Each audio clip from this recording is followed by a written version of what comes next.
Hi all, welcome back to software engineering course. Let's get started. Today we will begin our discussion with functional specification with the use cases and we'll see the basics of it. Okay. Now what are use cases? So the functional requirements this will form the core of the requirements document. Now the traditional approach for specifying the functionality is to specify each function that the system should provide. Now your use cases this specifies the functionality of the system by specifying the behavior of the system, and it is captured as the interaction of the users with the systems. The use cases these are this can be used to describe the business processes of the larger business, or it could be just describe the behavior of the software system. So we will focus on describing the behavior of the software system that are to be built. Okay. The use cases are primarily for specifying the behavior. They can also be used effectively for analysis. Remember this one.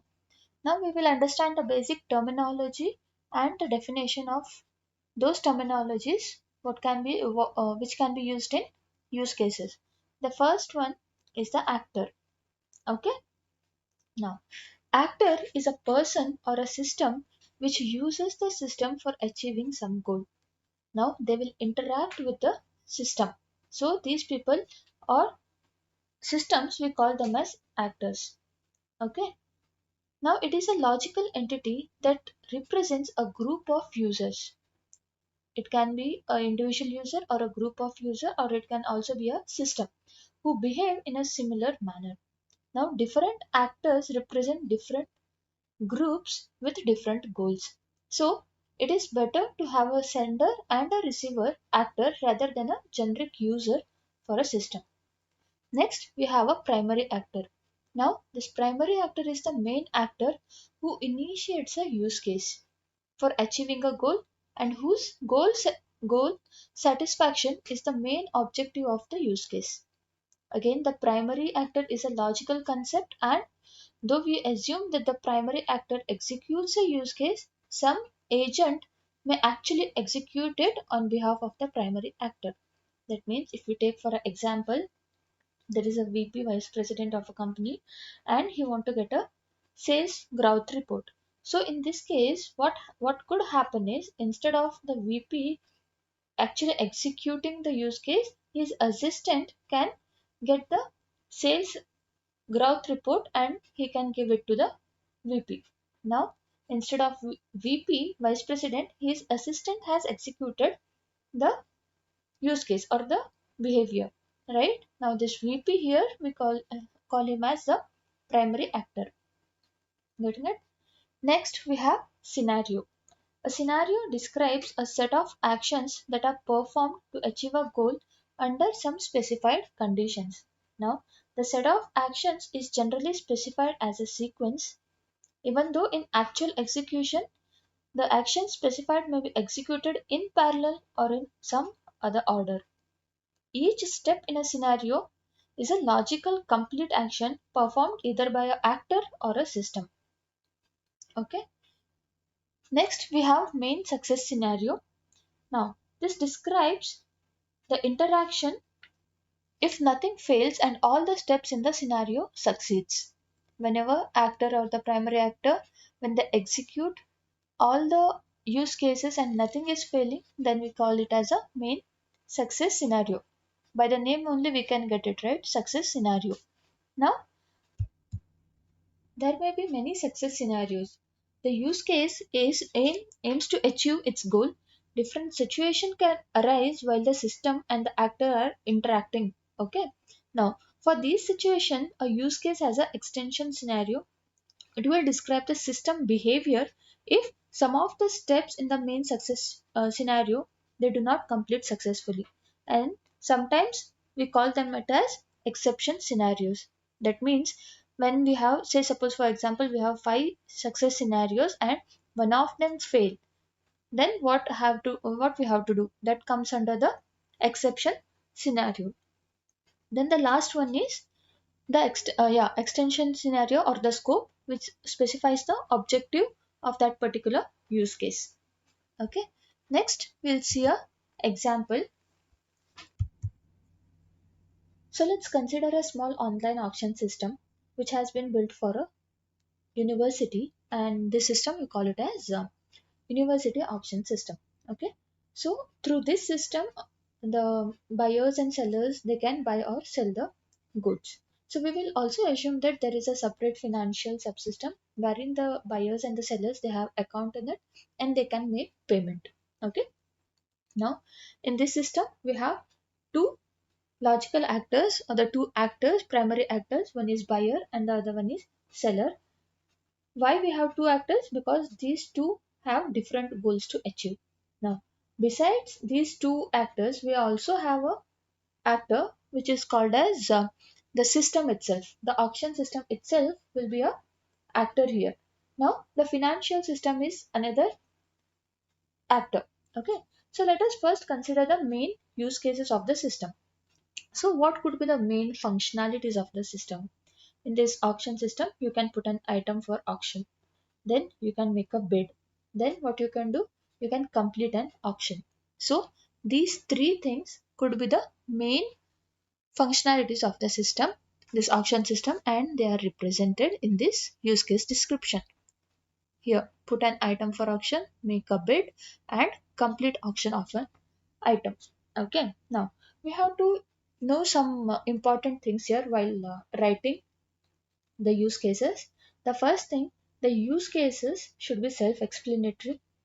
Then they should be written in a natural language, like story like. You have to write it in a story like, which makes them easy to understand by both the analyst who has technical knowledge or even a layman can understand it. Now, so whenever this use cases, whenever we write the use cases, right? So it should be such that it minimizes the communication gap between the developers and other stakeholders. Now, so we should note here that the use cases should be numbered, right? See here, we have UC1, then we have UC2, then we have UC3. So use cases should be numbered. Why these have to be numbered? Because for reference purpose. Once the name is given, we have to name the use case. Numbering is done. Now you have to name the use case. What is naming of the use case means? What is the goal of that particular use case? Now the use case one, the goal of this one is put an item for auction. Now this we call it as, this we call number of the use case, numbering of the use case, and then we have name of the use case. Now the name is nothing but goal of the use case. You need not write the goal separately. Why? Because it comes in the name itself. Use case 2, what is the purpose of this one? To make a bid. Use case 3, the name is complete auction of an item. Okay.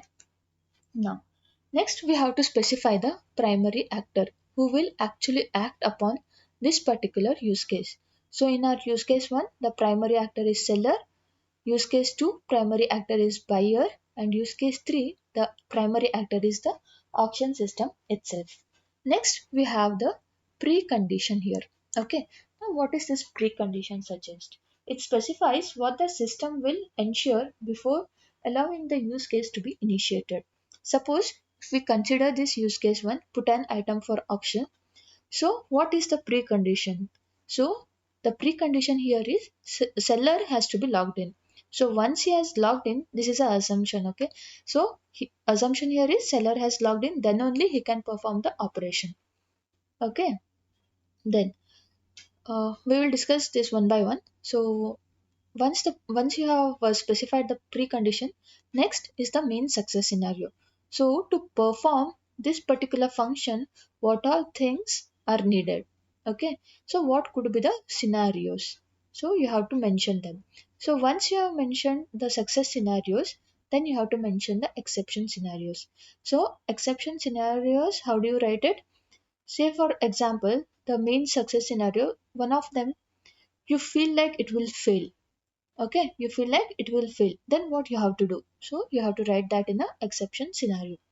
First we'll consider this one, put an item for auction.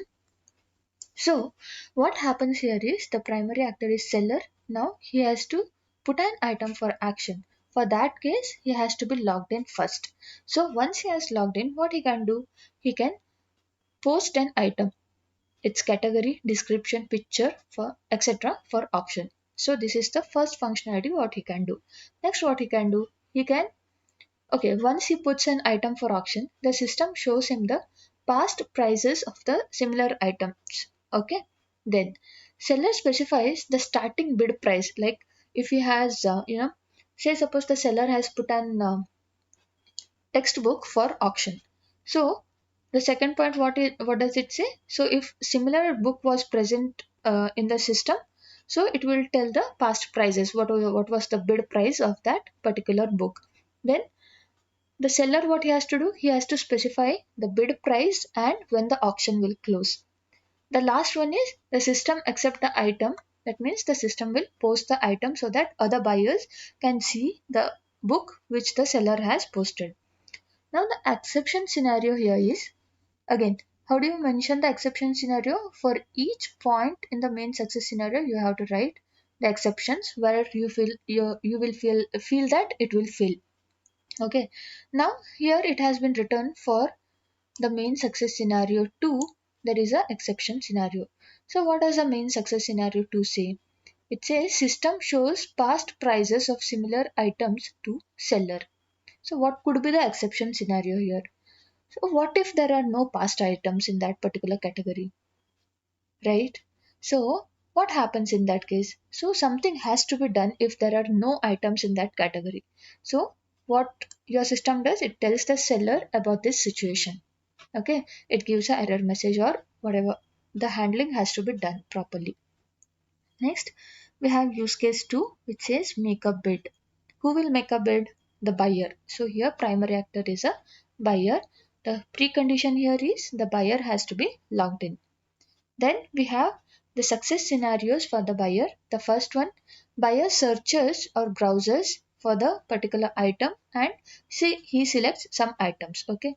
Then once he has selected one particular book or item, what the system does is it gives the rating of the seller, what is the first starting bid price, what is the current bid, what is the highest bid made, and then it will ask the buyer to make a bid. Next thing what happens, the buyer specifies a bid price. Say for example, the highest bid price for the particular book which seller has posted was 500 rupees. Now this particular buyer, what he does, he posts 600 rupees as the bid price. Okay. Now next, what he has to do, suppose once he has posted the bid price, what the system has to do, it will accept the bid and it will block the funds in the bidder's account. It will deduct or it will block. Okay, it will not deduct, but it will block. Now, once the system updates the maximum bid price, it informs all other users about the maximum bid price what the buyer has bidded. Now the exception scenarios here are for the point 3. What does the point 3 in success scenario say? It says buyer specifies the bid price. Now how should you specify a bid price? It should be always greater than the last highest bid. So what if you had made the lowest bidding price? Then the system informs you the it will inform the bidder to rebid because the price has been lower. Next, for the fourth point, it says system accepts the bid, blocks funds in bidder's account. So what if the bidder doesn't have in his account, he doesn't have the enough fund? In this case, what happens? The system cancels the bid, asks the user to get more funds and then rebid. Okay. The third use case here is complete auction of an item. Okay, seller has posted here, buyer has bidded, then last one is completing the auction of the item. The actor here is the entire auction system. What is the precondition? The precondition here is the last date for bidding has been reached. What could be the success scenarios? The system, it selects the highest bidder, sends email to the selected bidder and it also informs the seller about the bid price and email to all other bidders also. Like this particular bidder has bid the highest price, so he will get the book like this. Then what it has to do? It has to debit bidder's account and credit it to the sellers. It has to debit from the bidder's account and it has to credit to this particular seller's account. Then what it has to do, the system, it has to unblock all the other bidders' funds. After that, the transfer from the seller's account commission amount to the organization account. So the seller has got the price, right? Suppose 600 rupees he has got. The commission should be cut and it has to go to the organization account. This could be another scenario. Then last one is remove the item from the site and update the records. Here we have mentioned exception scenarios as none. There could be exception scenarios here as well. Getting it? How to write a use case description? First, here use case number is important, then name is important, primary actor, you have to mention precondition, success scenarios and exception scenarios you have to write. Getting it? Now let us study about extensions. So in the last slide we had seen the use cases. It has primary actor, its goal, success scenarios, exception scenarios, preconditions, etc. Right? So your use case, it can also specify a scope. If suppose the system being built, it has many subsystems. So in this case, what happens? The system use cases may actually be capturing the behavior of the subsystem. Wherever we have the subsystem coming into picture, it is always better to specify the scope of the system, scope of the subsystem. Okay.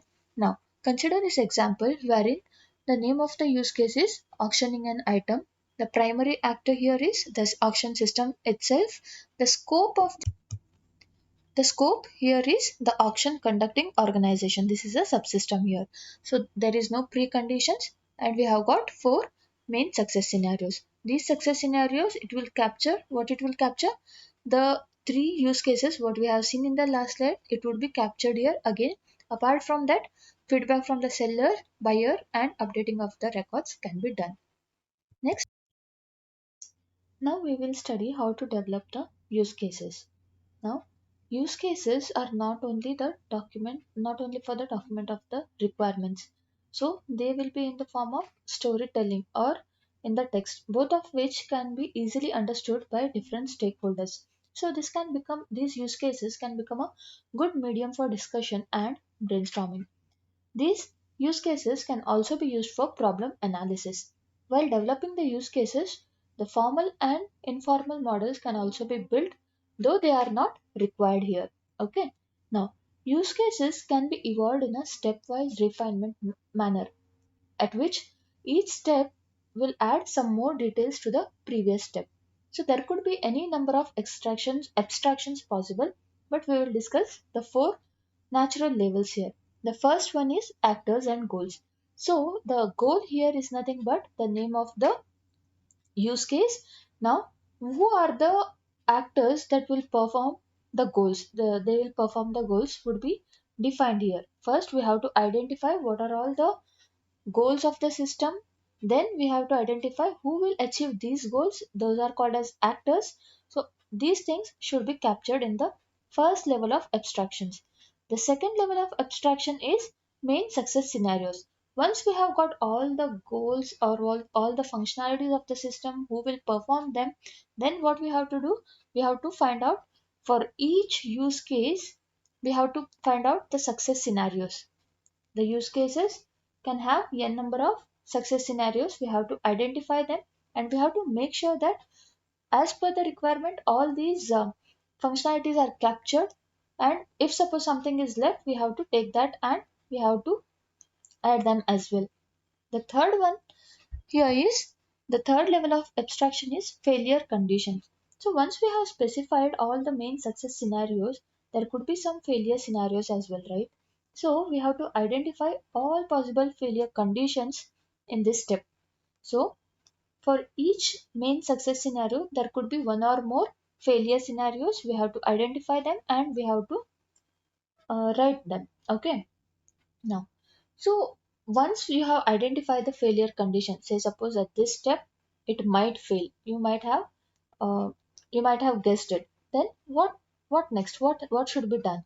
So before deciding what should be done for these failure conditions, so it is always better to enumerate the failure conditions and review for the completeness. Okay. The last one is failure handling. That is nothing but once the failure condition occurs, how it has to be handled. So this is the tricky and difficult part in writing of your use cases. Okay. So determining what should be the behavior of the system under these failure condition, what it will do is it will generally identify some different new business rules or new actors. So we had already said that these use cases can be used for analysis as well. So how it is done, right? Say suppose the basic steps in developing the use cases at any step, what the analyst or the stakeholder do is they can go back to the earlier steps and they can do a detailed analysis of that. Now during this detailed analysis, what might happen is the one who is doing the detailed analysis, they might come up with a they might identify the new actors, or they might come up with a new goals, or a new use case itself may be uncovered. Okay, so that's why we say that use cases can also be helpful in problem analysis. Okay. Okay, let's have a quiz. The question is, a person or a system which uses the system being built for achieving some goal is termed as dash. You have 2 minutes of time.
Okay, time up. Next, we will see how to draw a use case diagram. Okay, now we had seen the actor, like the actors are the one who uses the system, right? So, in a use case diagram, you have to represent the actor in this way, in this manner. So, this is called as a stick diagram. Okay, the actors can be individual or it can be the system itself. So, here we are taking the example of ATM, bank ATM. Okay, so how do you do a transaction there? So as a customer, you go, you enter your um, enter your password, then you can do a withdrawal, or you can do a transfer, check balance, everything. Suppose what you do is you withdraw some money from the ATM. What it has to do? So it has to deduct from your account, and the updated balance have to be um, showed to you. So our bank is also is also actor here. Okay, remember the actors have to be represented in this as in this stick diagram. Okay, now it can be a user like the customer, or the ATM technician who will do the maintenance of the ATM, or it could be a system itself. A bank can also be a actor. Okay, then we have these ovals, right? So these are nothing but our actual use cases. These ovals are nothing but actual use cases. That means the functionalities of the system are represented in this oval. Then all these use cases should be inside a system. So we are building the use case for the ATM, right? So what you have to do, you have to draw a border like this, and inside that border you have to have all these use cases. Now we say that this border, whatever the rectangle you can see here, right? So this is our system, this is our ATM, and ATM has these functionalities. Okay, now the actor customer, right? What else what he can do when he go to a ATM? A customer can check a balance, customer can deposit funds, customer can withdraw cash, and customer can transfer the funds. Now, so whenever a customer or an actor can do a specific functionality, we have to represent it in a line. Like from the actor to the use case, you have to draw a line. If suppose, say, this customer, um, this is just an assumption or example, okay? Usually a customer will not do a repair thing, but take for example, we want to connect this customer or this actor with this use case. We right now we have a technician here who does the maintenance work and who does the repair work. Say suppose this customer, this is an example, in real case, in real world this won't happen, just for your understanding I'm saying. So suppose this actor he want to do a repair thing, what, how can you represent it? So you have to draw something like this. This means you have to use a jumper. You cannot represent directly like this. Okay, like you cannot intersect two lines here, this is not done. Okay, okay, let's remove this as well. Fine. Okay, now a technician is also an actor. What are the functionalities of a technician? So he can do a maintenance and he can do a repair. Again remember, all the lines whatever from the actor it is joining to the functionalities have to meet at single point. You cannot something represent something like this. Okay, you cannot do like this. You have to maintain, you have to, what you have to do, so it should meet at a point. Okay, now we have a bank as another system. What does the bank can do? So whenever you check balance, you do any one of these tasks, or ATM technician does the maintenance and repair work, everything has to be connected to the server. So here bank system is nothing but a server, it manages all these functionalities. Getting it? So whenever you draw a use case, there should be actors. Actors should be represented in a stick diagram. Then we have the entire system. It has to be represented in a box like this. And inside boxes, we should have the actual use cases or the functionalities, and those should be represented in oval. Now you have to understand that you have to compulsorily name the actors like this, and you have to compulsorily name the functionalities or the use cases, then you have to name the system as well. Getting it? So this is an example for simple use case. Now we will understand the different scenarios or extensions in the use cases. Say for example, you have built an e-commerce website, and the last step there is you have purchased something and you have to pay. Okay, so you have to check out. So what are the things that are needed for checkout? So you have to calculate the tax and payment, right? Then you have to do the payment. The payment can either be done through cash on delivery, and through the card, net banking, something like this. So we have some extensions here. That means, so this is an example for your supermarket. So you have, say suppose you have purchased some of the items, and then you finally go for billing. So while billing, while checkout, what they will do, they'll scan the item, then they'll find the total and tax, then you will do the payment. So this checkout is one use case. Here some customer is there or actor is there. Okay, so actor is there, and what he'll do, he'll check out. This checkout, it will again include scanning of the item, calculation of the tax and total, then payment. Again this payment can include cash or card payment. This is not here. Okay, so this is an example, like a single use case can have child use cases. Like it will include, while checkout is a functionality, the checkout will include different use cases. So instead of writing all the use cases here in one, so we will split them. And you have to note that we will mark them as include relationship, and you have to represent them in a dashed line with the open arrow, and that particular line should have this include name written on it. Okay, so if you consider a same ATM system, so we have a customer when he enters to the ATM, his session starts, right, whenever he inserts the card. So once he inserts a card, what is the next thing? He has to do some transaction. For transaction he has to enter his pin. So this session, it will include transaction. Okay, now the transaction can be withdrawal of the money, deposit, transfer, or inquiry. Now, this arrow with this particular the line with this particular arrow, we call it as a generalization. That means your transaction use case your parent, and these four are your child use cases. So whenever you do some transaction, you either withdraw money, deposit it, you have some inquiry, or you do transfer. So this is nothing but a inheritance relationship. So apart from that, we have extend scenario as well. So this extend scenario is nothing but your failure conditions. Like whenever you enter a wrong pin, what should happen? So this is the use case, and you have to again, like include, you have to write it in a dashed line, and you have to have this extend word there. Okay, hope you got how to draw a use case and what are these include, extend, and generalization.